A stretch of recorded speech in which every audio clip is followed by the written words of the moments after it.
Hey guys, it's Goldie Junior Plus back at March here today. And this time we got another mock draft, but instead of doing like a full first round mock draft, we're gonna do my Falcons 7 round mock draft. So basically what I'm gonna do, I already did this once, and if the board falls the same way, I'll be making the same picks. If not, we'll be kind of improvising. No, thank you. Okay. Please close. Oh my god, this is insane. Okay, I give up. Let's just start the video. Enter draft.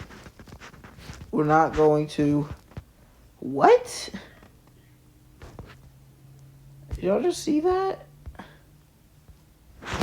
Did y'all see what I just saw? Caleb Williams. The Bears just drafted Joe Alt with the first pick. And nobody traded up for Jaden Daniels. But I want to keep this closer to my actual mock draft and what I think will happen. I don't think Jaden Daniels is going to fall to 8. So instead we're going to do what I think the Falcons will do and draft Dallas Turner at 8. Still probably the best, whatchamacallit, edge rusher in the draft. I think Jared Verse is the most popular day one, but he's kind of fallen off a little bit. And the person who was in my first mock draft is still here. Second, I think we're going to grab Michael Penix. If he's here in the second round, I think we most likely will draft Penix. Can't really guarantee it because QBs rise and fall like drastically during the offseason process, and it's really hard to tell if he'll rise up to a mid to early first rounder or he'll fall out of the first 2 rounds. It's really hard to tell with QBs like him. But right now, with what we know about Penix and Falcons not really needing anything more than QB right now, there's a chance that we do get Fields. But if we get Cousins instead, I do think we draft the QB of the future in Michael Penix. Come on, let me draft him. Okay, here we go.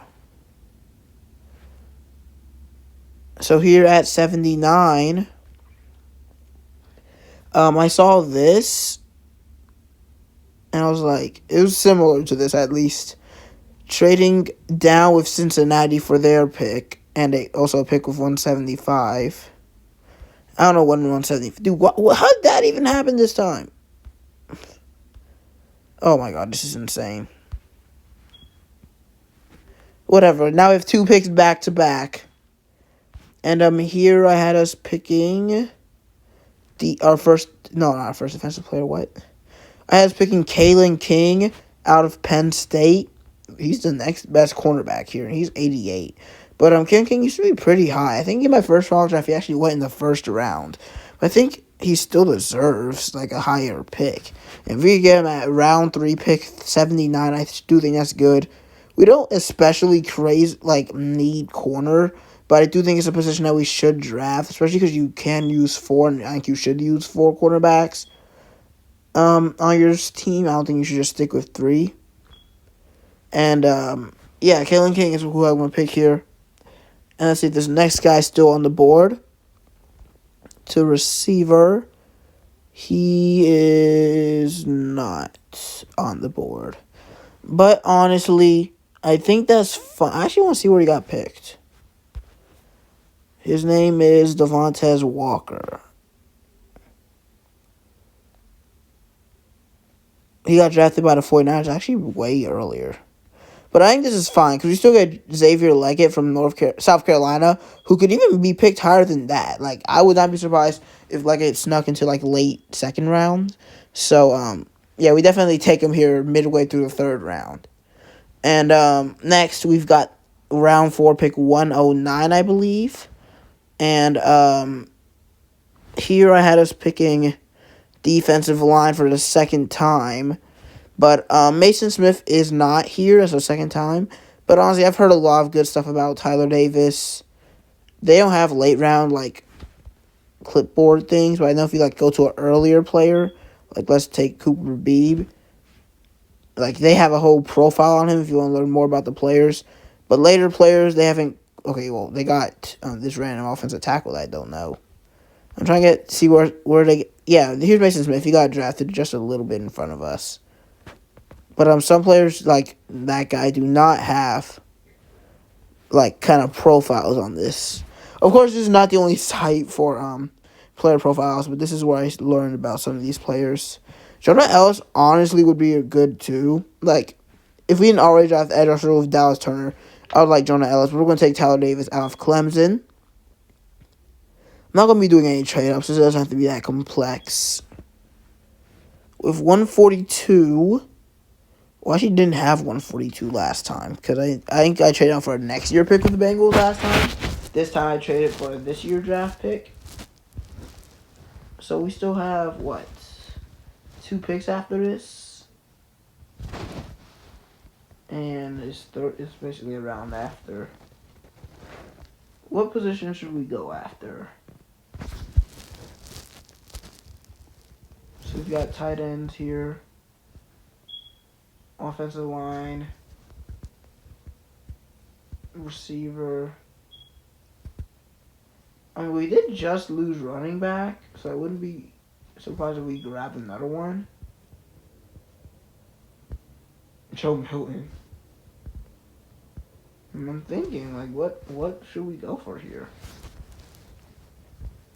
Ray Davis is definitely a possibility. Dylan Johnson as well. Yeah, I think we're going to go running back here. Now it's a little bit surprising, but as you can see from last year when Cordell got healthy, we do like using 3 running backs. And since we no longer will be having Cordell Patterson, we're going to grab Dylan Johnson out of Washington. I think we're going to trade back up here, probably around right here, with the Steelers. I want to do a trade in this draft. So we'll be trading 175, and a next year's 7th for 160. Rejected, dang it. Let's try that again. Pittsburgh, 175. What about a 5th instead for 160? Okay, yep, we got it. For a 6th, we get a for a 6th this year and a 6th next year, we get another 5th this year. And I think we go offensive line. Probably guard. And you know how good that offensive line from Michigan is. So why don't we grab Zach Zinter, offensive guard? I think that's a good decision. And now we've got one last pick in round 7. Of course, eventually I think they're going to add on those, what are they called? The picks you get for like when you release a lot of players or lose a lot of players. We'll probably get like 1 or 2 of those. But for now, we don't have them. And we'll be making one more selection. And I'm thinking either weapon or like linebacker. So we've got Miami. I'm just not going to say that name. 5'11". That's a really small linebacker. Of course, they don't all have to be like 6'5", but you're expecting at least 6'1", 6'2". And then for weapon, when I say weapon, I mean receiver or tight end. McCallum McCastles. I mean, no, not McCallum McCastles, just Castles. 6'4", 233. I do not know who Jaquan Jackson is out of Tulane. But I think Tulane was decent this year, but I'm actually going to go for linebacker. Don't really know any of these guys, though. I'm going to pick the highest one. You can't expect me to know every single player. That was a round 6 pick. I don't know why I said it was round 7. But yeah, that's it for our draft. Take a look. Sure. Yep. You're welcome, I guess. So, in our first 4 picks, we grabbed edge rusher, QB, cornerback, and receiver. And I think all these are really good picks. Of course, in real life, you don't always get the picks you want. But if this is how our draft turned out, I'd be really happy with it. We get a great receiver in Xavier Leggett. We got Kalen King, who I think is a steal. Dallas Turner, who's maybe the best offensive player in the entire draft. And we got Michael Penix, who he made it to the national championship game, which got to be a little bit of value. He's got some skills to him.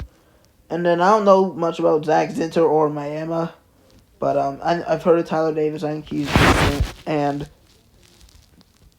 I think that Johnson did all right in the championship game. So he's just 227, 6'3". He's actually really big, and will be one of the biggest players and one of the fastest players at the draft. Oh, you got full reports? I'm gonna have to look at some of these. But you guys should too. Tell me what you think about the Falcons. If you think I should have picked Jaden Daniels there. But yeah, see you guys later. Adios.